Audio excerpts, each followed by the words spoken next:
핵심 인물인 김만배 씨 구속영장이 기각되면서 당분간 검찰 수사도 차질이 불가피할 전망입니다.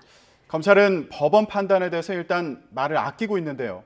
보강 수사를 거쳐서 구속영장을 다시 청구할 것으로 보입니다. 서울중앙지검의 취재기자 연결하겠습니다. 김경수 기자. 네, 서울중앙지방검찰청입니다. 네, 어젯밤 늦게 구속영장이 기각됐는데 아직 검찰의 입장은 없습니까? 네, 그렇습니다. 밤늦게 구속영장이 기각된 이후에 검찰의 공식 입장은 아직 나오지 않았습니다. 서울중앙지방법원은 어젯밤 11시 20분쯤 검찰이 청구한 김만배 씨 구속영장을 기각했는데요.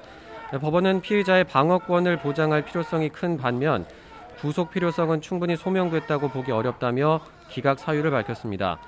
쟁점이 됐던 배임과 뇌물 혐의에 대한 검찰의 입증이 부족하다는 판단으로 해석됩니다. 검찰은 김 씨가 이미 구속된 유동규 전 성남도시개발공사 기획본부장과 공모해 대장동 개발 사업에 초과 수익을 얻었고 성남시에는 그만큼 손해를 끼쳐 최소 1,100억 원대의 배임 혐의가 있다고 봐왔습니다.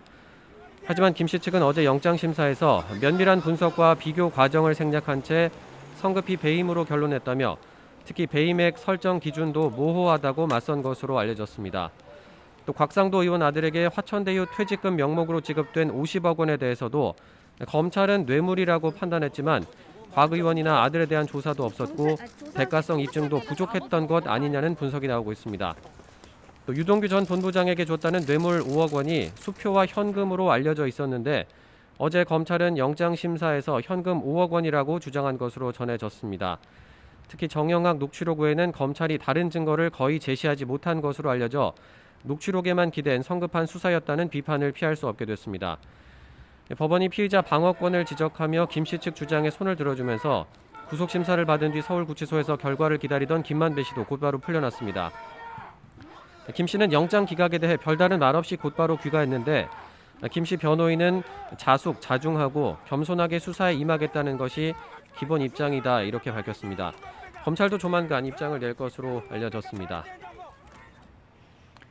이렇게 되면서 검찰 수사에도 당분간은 차질이 불가피해졌는데요. 구속영장 재청구 가능성이 크다고 봐야겠죠? 네, 그렇습니다. 검찰은 유동규 전 본부장에 이어서 김만배 씨 신병을 확보하면 대장동 개발 특혜 의혹과 관련해 법조계와 정관계 로비 의혹에 대한 수사에 본격적으로 나설 것으로 전망이 됐었습니다. 하지만 김 씨 구속에 실패하면서 우선 김 씨에게 적용한 혐의부터 입증하기 위해 추가 물증과 진술을 확보해야 하는 상황이 됐습니다. 앞서 한 차례 소환 조사 직후 곧바로 구속영장을 청구했던 만큼 조만간 김 씨부터 다시 소환할 것으로 보입니다. 또 퇴직금 명목 50억 원과 관련해 곽성도 의원이나 곽 의원 아들에 대한 조사도 이루어져야 합니다. 신빙성 문제가 제기되고 있는 정영학 회계사 녹취록에 대한 검증과 자금 흐름 분석에도 수사력을 모을 것으로 보이는데요. 검찰이 영장 재청구를 위해 핵심 증거를 얼마나 더 확보하느냐가 관건이 될 것으로 보입니다.